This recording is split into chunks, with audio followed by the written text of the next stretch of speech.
Today, you will not watch history. You will step into it. You are about to experience a single day in the life of a Janissary serving in Istanbul during the reign of Sultan Suleiman the Magnificent. Chapter 1. An ordinary day in the barracks. You wake before sunrise. In the Janissary Corps, the day begins earlier than it does for the rest of the city. You live in one of the barracks located close to the center of Istanbul, in the area historically known as the Old Barracks and the New Barracks. These are not merely sleeping quarters. They are places of training, discipline, and constant supervision. You rise calmly. In the Corps, haste is considered a sign of disorder. You wash your face, dress in simple and functional clothing, and prepare for the day. Janissaries are not identified by luxury, but by order. The courtyard stones are cold beneath your feet. The barracks are quiet, but not empty. Some men are already assigned to kitchen and supply duties. The cauldron, known as the Kazan, is central to Janissary life. Its order represents the order of the Corps itself. During Sultan Suleiman's reign, this tradition is strictly maintained. The foundations of the Janissary system were laid during the reign of Murad I, refined under Mehmed II, and fully institutionalized under Suleiman. Morning training follows. Weapons are inspected carefully. Swords, shields, bows, and increasingly firearms are checked. Janissaries are among the earliest disciplined users of gunpowder weapons in the Ottoman army. Training is conducted without shouting. Commands are brief and precise. Mistakes are corrected immediately. In battle, errors are not forgiven. A simple meal follows: soup, bread, sometimes olives. Simplicity is intentional. A Janissary does not live like the general population, but neither is he separated from it.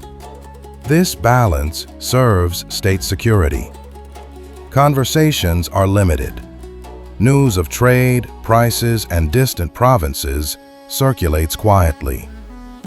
Istanbul is not only a capital, but a major commercial center. Ports, markets, and caravan routes keep the city constantly active. By midday, duties are assigned. Today, your task is within the city. You leave the barracks and walk toward Divanulu, the administrative spine of Istanbul. Madrasas, official buildings, and major mosques line this route.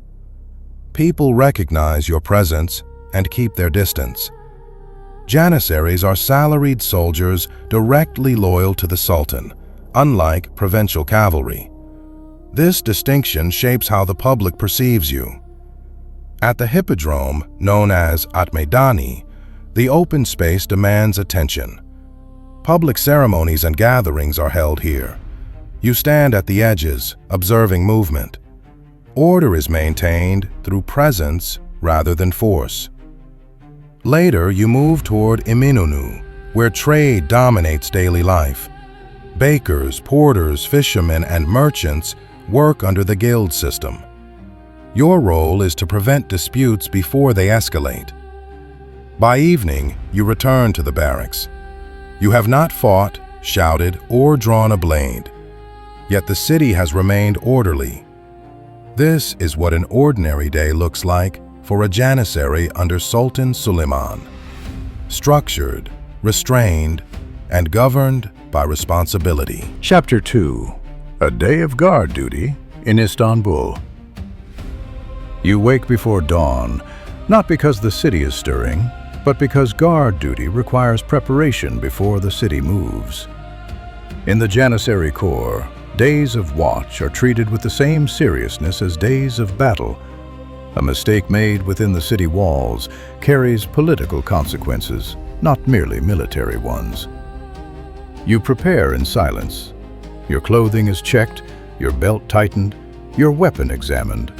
Nothing ornamental is allowed. Guard duty demands clarity, not display. You leave the barracks while the streets are still quiet. The air carries the smell of damp stone and early baking fires. Your assigned route begins near the land walls at Edirne Kapı. This gate connects Istanbul to the countryside of Rumelia and is one of the most active entrances to the city. Farmers, merchants, and supply carts begin to gather early. As a Janissary, your role is not to block movement, but to regulate it.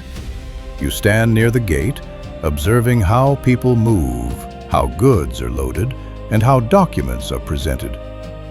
In Sultan Suleiman's reign, city entry is regulated through permits and tax records.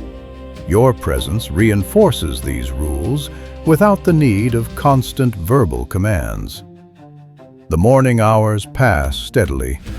Traffic increases as the sun rises.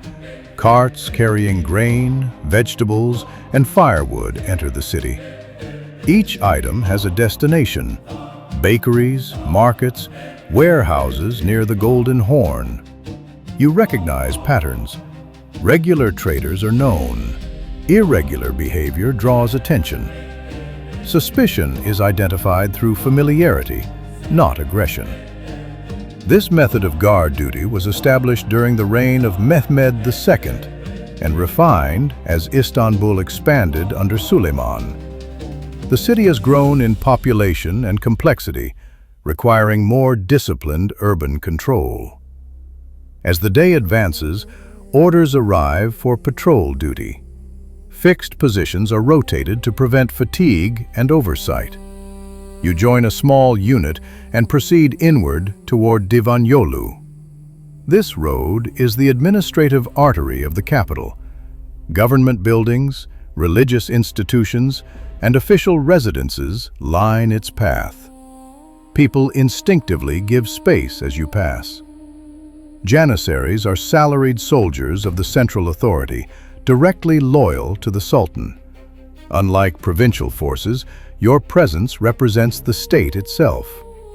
This distinction is well understood by the population. Approaching At Meydani, vigilance increases. The square is one of Istanbul's largest public spaces, used for ceremonies, proclamations, and gatherings.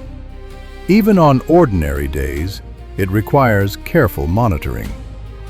You position yourself along the edges of the square rather than its center. Movement flows through the perimeter. Vendors, travelers, and messengers pass through. You observe without interfering. The goal is prevention, not reaction. The mere visibility of a janissary is often sufficient to maintain order. From At Meydani, your patrol route shifts towards Sarayburnu. Here, guard duty changes character. Attention turns toward the shoreline and maritime traffic.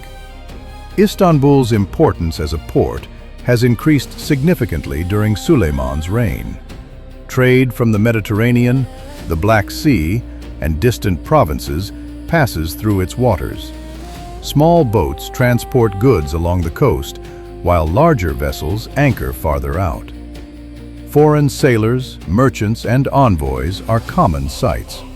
You watch quietly, noting unfamiliar movements and listening to conversations in unfamiliar languages.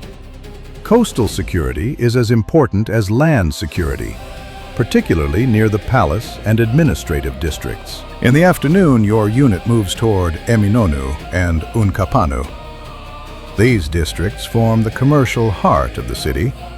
Bakeries, grain warehouses, fish markets, and docks operate continuously. The guild system regulates trade, but high volume always carries the risk of disputes. As a janissary, you do not resolve commercial disagreements directly unless ordered. Your role is to ensure that they do not escalate into public disorder. You stand nearby, visible and attentive. Arguments quiet down without instruction. Authority here functions through expectation rather than force. As daylight begins to fade, the character of the city changes. Fatigue makes people careless. Shadows lengthen, and street noise diminishes unevenly.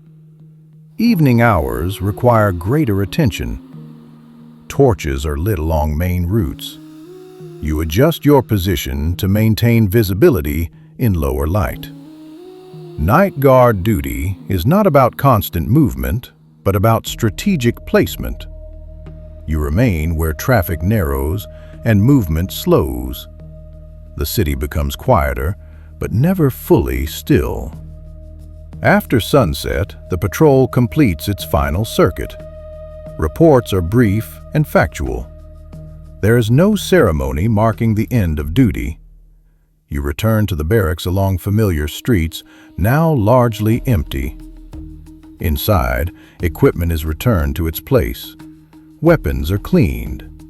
A simple meal follows. Attendance is checked. Guard duty ends only when order is confirmed. You lie down, knowing that today you did not fight or travel far. Yet the stability of the capital depended on constant observation and restraint. Under Sultan Suleiman, the strength of the empire is not maintained only on distant battlefields, but also within its capital, through disciplined men standing quietly at gates, roads, and markets. This is what a day of guard duty means for a Janissary in Istanbul. Chapter 3. Palace Duty and the Structure of the Ottoman State. You wake with a different awareness today. This is not city patrol and not barracks duty. Today, your assignment places you near the imperial palace. Palace duty is not given lightly. It requires proven discipline, controlled behavior, and absolute adherence to protocol. Any mistake made near the palace reflects directly on the authority of the state. Under Sultan Suleiman, the palace is not merely a residence. It is the administrative center of an empire stretching across 3 continents. You prepare carefully. Clothing and equipment are checked with greater attention than usual. Ornamentation is strictly forbidden. The Janissary on palace duty must appear neutral and disciplined. After leaving the barracks, you follow the established route toward Divan Yolu. This road links the heart of the city to Topkapı Palace. Along the way, you pass religious schools, government offices, and the homes of high-ranking officials. These buildings represent different layers of Ottoman administration. Under Suleiman, this system has become increasingly formalized through written law and regulation. As you approach At Meydana, movement becomes more structured. This square serves both ceremonial and administrative purposes. Processions, proclamations, and public events take place here. Today, there is no ceremony, but the area remains sensitive.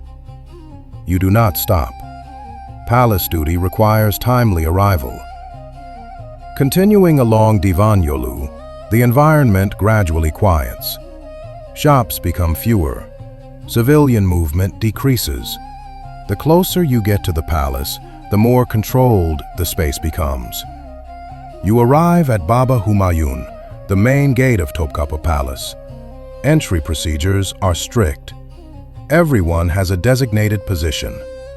You are assigned to an outer security line, responsible for maintaining visible order during official activity. You stand at attention. From here, you can observe the layered structure of palace service. Bostanjis patrol the gardens and shoreline. Palace guards manage internal access. Scribes, messengers, and officials move according to schedule. Each role operates within a defined hierarchy. The organization you witness is the result of decades of administrative development. During the reign of Mehmed II, central authority was strengthened and palace administration was reorganized. Bayezid II focused on maintaining stability, while Selim I expanded the empire's borders dramatically. Under Suleiman, this expanded territory required systematic governance. Laws were codified. Responsibilities were clarified. As a Janissary, you do not participate in policy decisions, but your presence ensures that decisions can be implemented without disruption. Throughout the day, you remain at your post. You observe diplomatic movements, including foreign envoys arriving under escort. Their behavior is monitored carefully. Palace duty involves controlling access without engaging in discussion. You speak only when addressed. Silence is part of the discipline. The palace environment reinforces the separation between civilian life and state authority. Within these walls, every action has consequence. At certain times, you are repositioned along connecting gates between outer courtyards. These transitions are tightly controlled. The palace operates through layers: outer administrative spaces, inner service areas, and private quarters. Your assignment remains outside the inner palace. This separation is intentional. Janissaries provide security and presence, but do not interfere with internal court life. You notice how communication functions. Orders move quickly through messengers and written instructions. Records are kept continuously. Clerks document arrivals, departures, and assignments. This emphasis on documentation distinguishes Suleiman's reign. The state relies increasingly on written systems rather than personal authority alone. As a result, palace duty becomes more structured than in previous generations. In the afternoon, activity increases briefly as officials exit meetings. The presence of armed guards remains constant. You adjust position when instructed, maintaining visibility along key pathways. The objective is not intimidation, but assurance. Stability at the palace signals stability throughout the capital. When your duty ends, departure follows the same protocol as arrival. You exit through Baba Humayun and return to the city. Immediately, the atmosphere changes. Street noise returns. Civilian life resumes around you. The contrast between palace order and urban activity is clear. Walking back along Divan Yolu, you understand your role more precisely. You are not part of the ruling council, yet without your presence, the council could not function securely. You return to the barracks before evening. Equipment is stored. Attendance is recorded. Palace duty is not discussed casually. It is understood that what is seen there remains unspoken. Under Sultan Suleiman, a Janissary serves not only on battlefields or city streets, but also as a visible component of imperial authority. Palace duty reinforces this responsibility. It is another reminder that the strength of the empire rests on structured systems, enforced quietly by disciplined men. Chapter 4. Preparing for campaign. Mobilization of the capital and the army. The order for campaign preparation reaches the barracks without ceremony. In the Janissary Corps, such orders do not require explanation. Under Sultan Suleiman, campaigns are not improvised actions, but carefully planned state operations. When mobilization begins, the rhythm of the capital changes. The preparation you witness is not limited to soldiers. It involves administrators, craftsmen, merchants, and port workers. War preparation is a coordinated process that connects the palace, the army, and the city. The first change appears in the barracks. Attendance checks become more frequent. Each room reports its full strength. Absences are investigated and recorded. Janissaries are salaried soldiers, and records must be precise. This system has evolved over time.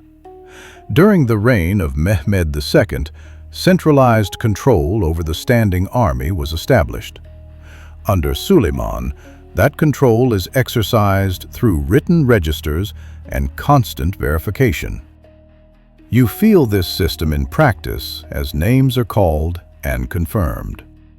Equipment inspection follows. Weapons are examined individually.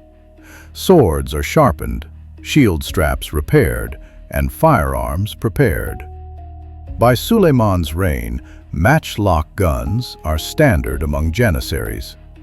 Powder flasks, matches, and cleaning tools are distributed under supervision. This process is coordinated with the Sabeci Corps, responsible for weapons and ammunition. Their presence is constant during preparation days. Nothing is left to chance. Each item is checked against a list. Supplies are calculated next. Janissaries are not permitted to carry excessive personal items. Regulations define what each soldier may bring: limited food, a water container, spare cloth, and basic repair tools. These rules are not new. They originate from earlier reforms aimed at preventing disorder during long marches. Under Suleiman, enforcement becomes stricter. The goal is efficiency and discipline rather than comfort. Outside the barracks, the city responds. Bakeries increase production. Grain shipments arrive at warehouses near the Golden Horn. Unkapanı becomes especially active as flour and bread supplies are organized. The guild system plays a central role. Each trade has obligations during mobilization. Porters transport goods, coopers prepare barrels, and tanners supply leather for straps and footwear. These activities are supervised by state officials to prevent shortages and price manipulation. The capital supports the army, and the army's organization depends on the city's order. Financial arrangements are addressed simultaneously. Ulufe payments are prepared. Janissaries receive regular wages, and ensuring payment before departure is essential for morale and discipline. Treasury officials and clerks work continuously. Written records are updated. This administrative emphasis distinguishes Suleiman's reign. Earlier periods relied more on personal authority. Now, the system relies on documentation. You do not interact directly with these officials, but you are aware of their work because it affects your readiness. Training continues during preparation. Exercises are shorter but more frequent. The purpose is not to teach new skills, but to maintain coordination. Movement drills, formation practice, and weapon handling are repeated. The Janissary Corps functions as a central unit during campaigns, protecting artillery and maintaining formation. This role has been refined through decades of warfare, particularly during the campaigns of Selim I. Under Suleiman, those lessons are institutionalized. The sound of the meter becomes more common. Rehearsals take place in designated areas. The meter is not merely ceremonial. It regulates marching pace and signals transitions during movement. For Janissaries, this sound is associated directly with campaign discipline. Hearing it within the city signals imminent departure. Civilian life continues around these preparations, but the presence of the army becomes increasingly visible. As days pass, information circulates cautiously. The destination of the campaign is not openly announced. Soldiers speculate quietly, but official confirmation comes only at departure. This practice prevents disorder and rumor. You focus on your assigned duties. Preparation requires patience. The routine of inspection, training, and readiness becomes repetitive by design. Repetition reduces error. On the final evening before departure, The barracks are orderly and quiet. Equipment is packed. Lists are reviewed once more. Night watch is increased. You lie down knowing that the city you have guarded will soon be behind you. Campaign preparation under Sultan Suleiman is systematic and deliberate. It reflects an empire that relies on organization rather than improvisation. When the order to march arrives, there will be no confusion. The system has already done its work. Chapter 5. A Day on the March. From Istanbul into Rumelia. The day of departure arrives quietly. There are no public announcements, no celebrations in the streets. The army leaves the capital through discipline, not spectacle. You wake before dawn in the barracks, already aware that this is no longer a city assignment. Today, you leave Istanbul as part of the central army of the empire. Equipment is checked one final time. Each Janissary carries only what regulations allow. Excess is forbidden. Discipline on the march begins with weight control. Units do not leave the city all at once. Movement is staggered to prevent congestion and confusion. Your column proceeds toward the land walls and exits through the Edirne-Kappa route, one of the main departure points for campaigns toward Rumelia. As you pass through the gate, you do not look back. This is customary. A Janissary's duty is ahead, not behind. Outside the walls, the environment changes immediately. The density of the city gives way to open roads, fields, and villages. March formation is strictly enforced. Scouts move ahead, monitoring terrain and potential obstacles. The main body follows in organized columns. Janissaries are positioned near the center, close to artillery and command units. This placement reflects their role in protecting the core of the army. Cavalry units move along the flanks, while auxiliary forces follow behind. This structure is the result of long experience, shaped during earlier reigns and standardized under Sultan Suleiman. The pace of the march is regulated carefully. Neither speed nor delay is tolerated. Officers monitor spacing between units. Commands are delivered quietly but clearly. Roads vary in quality.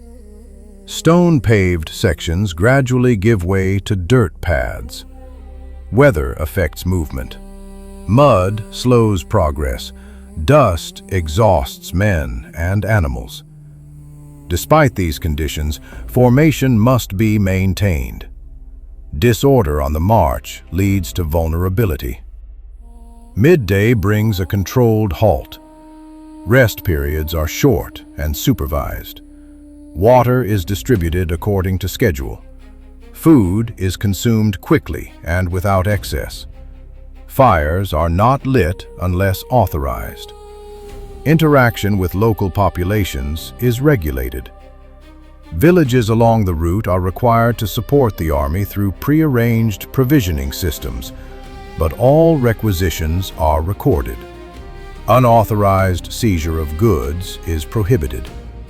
Under Sultan Suleiman, violations are punished severely, as discipline on campaign reflects directly on imperial authority. As the march resumes, you become aware of the scale of the operation. Thousands of men move in coordinated rhythm. Artillery units require special attention. Wagons carrying cannons and ammunition progress slowly and are guarded closely. Janissaries assigned nearby remain alert.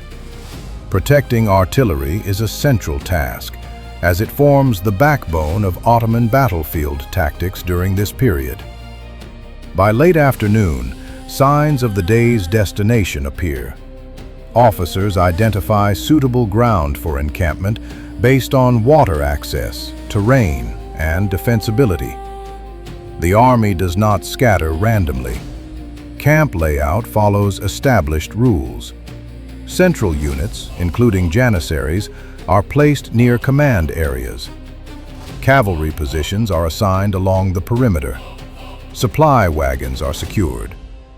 Camp construction begins immediately. Tents are raised according to unit designation. Fire zones are established to reduce risk. Night watch schedules are posted.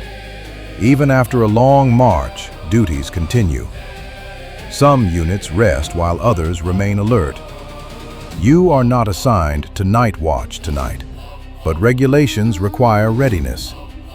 Armor is loosened, not removed. Weapons remain within reach. As darkness falls, the meter plays briefly. This signals the end of active movement and the beginning of night discipline. Conversations are limited. The sound of the city is far behind now. Instead, you hear wind, distant animal calls, and the movement of guards. Sleep is shallow. Campaign life does not allow deep rest. Lying on the ground, you understand that marching is not merely movement. It is a daily test of organization. Under Sultan Suleiman, the Ottoman army's strength lies not only in battle, but in its ability to move large forces across vast distances without losing structure. This day on the march reflects that system. Tomorrow will follow the same pattern. The road continues, and discipline must continue with it. Chapter 6. The Day of Battle and its Aftermath. The day of battle begins earlier than any other day on campaign. Long before sunrise, the camp is already awake. Orders are delivered quietly and precisely. There is no shouting, no confusion. Under Sultan Suleiman, the Ottoman army enters battle according to established doctrine. Nothing is improvised at this stage. Each unit knows its position and role before the enemy is fully visible. Janissaries are ordered to assemble near the center of the formation. This position reflects their strategic importance. The Ottoman army is arranged in layers. Light irregular troops and scouts operate at the front. Cavalry units take position on the flanks. Artillery is placed carefully, with clear fields of fire. Janissaries are deployed in close proximity to the cannons, tasked with protecting them and maintaining the integrity of the central line.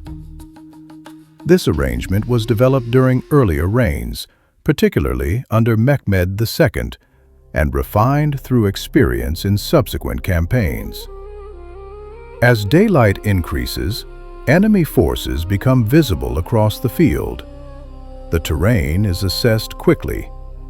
Open ground favors artillery and disciplined infantry formations. Orders are transmitted along the line. Janissaries remain stationary. Movement without command is forbidden. The first phase of battle belongs to the artillery. Cannons are fired according to calculated intervals. Smoke spreads across the field, but positions are maintained. During this phase, your task is to hold formation and prevent disruption. After the initial artillery exchange, controlled advancement begins. Janissary units move forward in coordinated steps. Firearms are used systematically. Soldiers alternate between firing and reloading to maintain continuous pressure. This method distinguishes Ottoman infantry from many contemporary European forces, where coordination is often less consistent.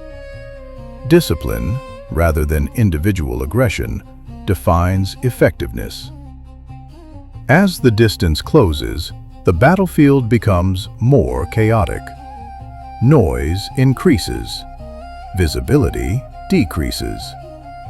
Despite these conditions, formations are preserved as much as possible. Officers and experienced soldiers correct spacing and alignment. A Janissary does not act independently. Every action is tied to the movement of the unit. This collective discipline is the product of constant training and strict enforcement. When close combat occurs, weapons change, but principles remain. Swords and shields are used, but formation is not abandoned. The objective is not pursuit, but stability.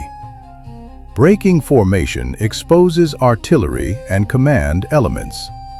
For this reason, restraint is emphasized.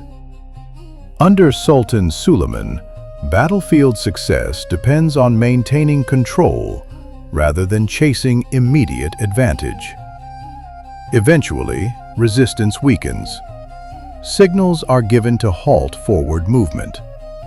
The battle does not end with a sudden announcement. It transitions into consolidation. Units are reorganized. Casualties are identified. The dead and wounded are accounted for systematically. Records are kept.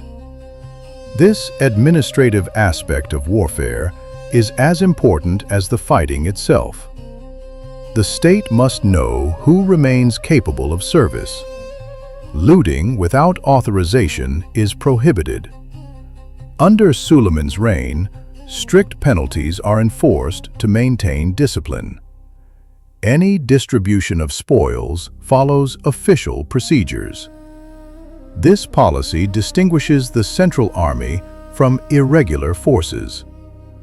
Order after battle reinforces authority and prevents long-term instability in newly secured areas. As the field quiets, the army prepares to establish camp once again. Defensive positions are considered. Night watch is arranged with heightened caution. Janissaries are assigned to central positions, ensuring that command and artillery remain protected. Even after victory, vigilance is required. Campaigns are rarely decided by a single engagement. In the hours following the battle, food is distributed. Equipment is inspected. Damaged weapons are repaired where possible. Medical assistance is provided within the limits of available resources. Silence dominates the camp. Soldiers conserve energy. Communication remains brief and factual. The following morning, the army resumes movement or prepares for further operations depending on orders. For you, this battle marks a transition. You are no longer a Janissary whose experience is limited to the capital. You have participated in the full cycle of campaign life: preparation, march, engagement, and consolidation. This experience carries expectations. Discipline is reinforced, not relaxed. Under Sultan Suleiman, warfare is part of a broader administrative system. Campaigns are conducted to expand or secure territory, but also to demonstrate organizational strength. The Janissary Corps stands at the center of this system. Your role extends beyond combat.